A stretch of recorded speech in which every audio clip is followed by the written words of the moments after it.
Okay, how to lose weight without sacrificing your favorite foods.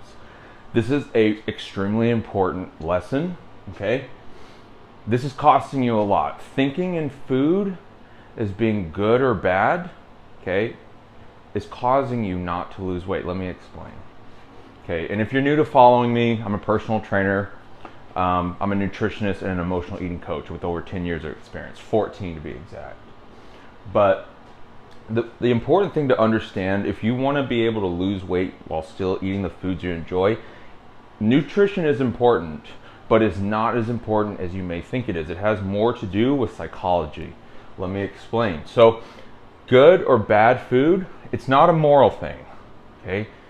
It's not a black and white thing. It causes disordered eating behaviors, also known as binary thinking. You can just think, whenever I hear people speak about food as being good or bad, I immediately just think it's binary thinking. Let me explain what this actually looks like.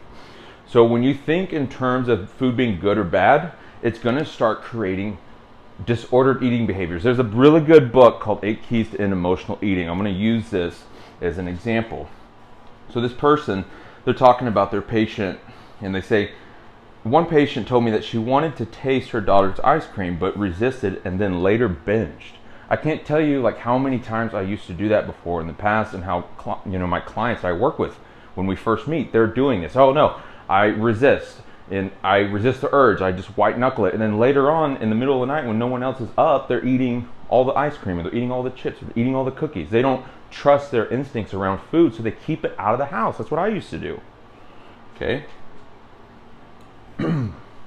So that's one example. You don't trust your instincts around food. You try to white knuckle it, and then you binge on it later. And maybe you don't binge, but maybe you eat more of it than what you feel like you're in control. You aren't able to stop eating. Okay?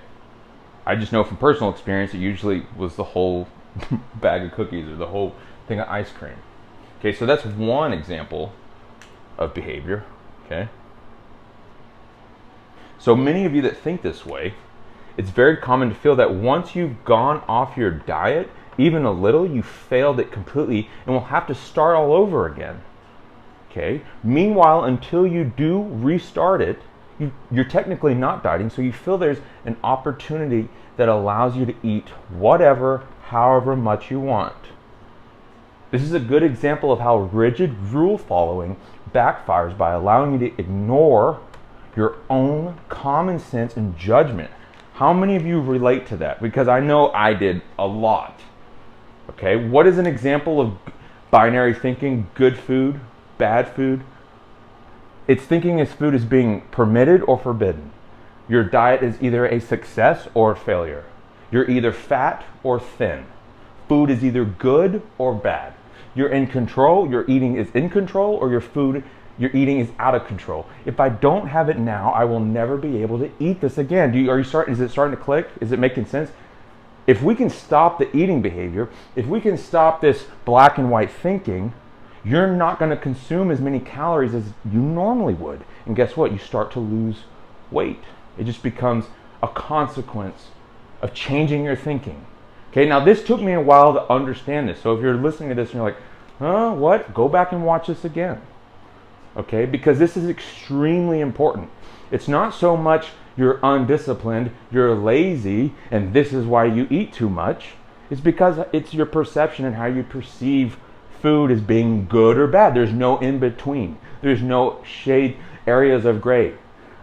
If I eat one cookie, then the whole thing's over. My whole diet's over. Might as well eat as much as I can for now because I'll work out hard later. I'll be more strict later. How many of you go through this process? You eat, you feel guilty about it, and you're like, I'm going to be really strict. I'm going to get back on track. Okay? And then you're really strict with your calories again, and you go back to the cycle of it, only eating good food, not eating bad food, and it creates this disordered eating. So what's the solution? Okay? It's balance and starting to understand and look at food with shades of gray. There's a really important part of this book that I really like. I want to read you real quick, where it talks about this. This is the problem with binary thinking. I'm telling you, most people think this way. I used to think this way. I had to put a lot of effort and time into consuming content like this to help me understand what it really was and how it really was messing me up. Because I promise you, once we end this behavior, you're gonna lose weight and it's gonna be easy to keep it off. Okay? So let's talk about binary thinking. This kind of thinking can bring you into conflict with the real world, where choices and decisions are not absolute and require an intuition, judgment, and a willingness to let go of certainty. This tends to be difficult since emotional eaters, and if you don't identify with emotional eating, doesn't matter. If you resonate with this behavior I'm talking about, this applies to you. So since emotional eaters understandably don't trust their instincts around food, this uncertainty that results from this causes a great deal of mental preoccupation, which one can only maintain it for so long before giving up and letting go of restraint. See that? Now you're eating more than what you normally would have.